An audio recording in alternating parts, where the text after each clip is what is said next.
Hi అండి. 'Mirai' వచ్చేసి ఆరో రోజున కూడా చూసుకుంటే మీకు 5,00,00,000 షేర్ అయితే కనబడిందండి.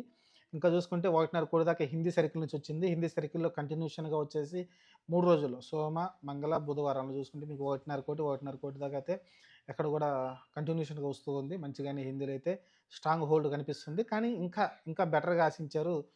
'హనుమాన్' లాగా అయితే ఆశించారు. అంత స్థాయిలో అయితే వెళ్ళలేదు. కాకపోతే తెలుగులో వచ్చేసి ఇంకా సేమ్ అలానే 4,00,00,000 తోటైతే ముందుకెళ్తూ ఉంది మంచిగానే. 3,5,00,00,000 అంటే 3,5,00,00,000 మంచిగానే వస్తున్నట్టే సాలిడ్‌గా కన్సిస్టెంట్ అనేది ప్రదర్శిస్తూ ఉంది 'మిరాయి'.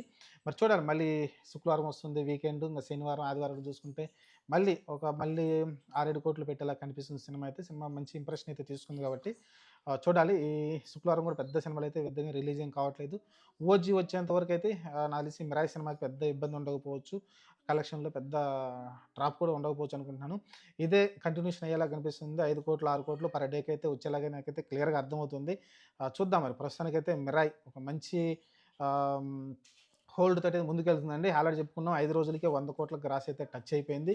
నిన్నొచ్చిన కలెక్షన్‌తోటి చూసుకుంటే మళ్ళీ ఇంక మరో 9,00,00,000 యాడ్ అయిపోయింది. 108,00,00,000, 109,00,00,000 గ్రాస్ అయితే కనబడింది 'మిరాయి'కైతే. ఓవరాల్‌గా వచ్చేసి మంచి సాలిడ్‌గా అయితే ముందుకెళ్తుందనుకోవచ్చు. ఎందుకంటే హోల్డ్ అయింది కదా! మీరు చూసుకుంటే ప్రతిరోజు కూడా 5,00,00,000కి ఎక్కడ కూడా తగ్గకుండా హోల్డ్ అయిందంటే వీక్ డేస్‌లో కూడా మీకు అర్థమవుతుంది క్లియర్‌గా. సినిమా లాంగ్ రన్ ఉండబోతుందనేది క్లియర్‌గా అర్థమవుతుంది. మనం రీసెంట్‌గా చూసాం కొత్తలో ఒక మలయాళం సినిమా కూడా ఇలానే డే బై డే హోల్డ్ అయ్యి నిదానంగా అయితే వెళ్ళడం చూసాం. అది ఈరోజు చూసుకుంటే దాదాపు 250,00,00,000 దాకా అయితే వెళ్ళిపోవడం చూసాం. 300,00,00,000 కూడా టచ్ చేస్తుందని చెప్తున్నారు కొత్త లోక అనే సినిమా. చూద్దాం మరి ప్రస్తుతానికైతే 'మిరాయి' మంచి కలెక్షన్‌తోటి ముందుకెళ్తుంది.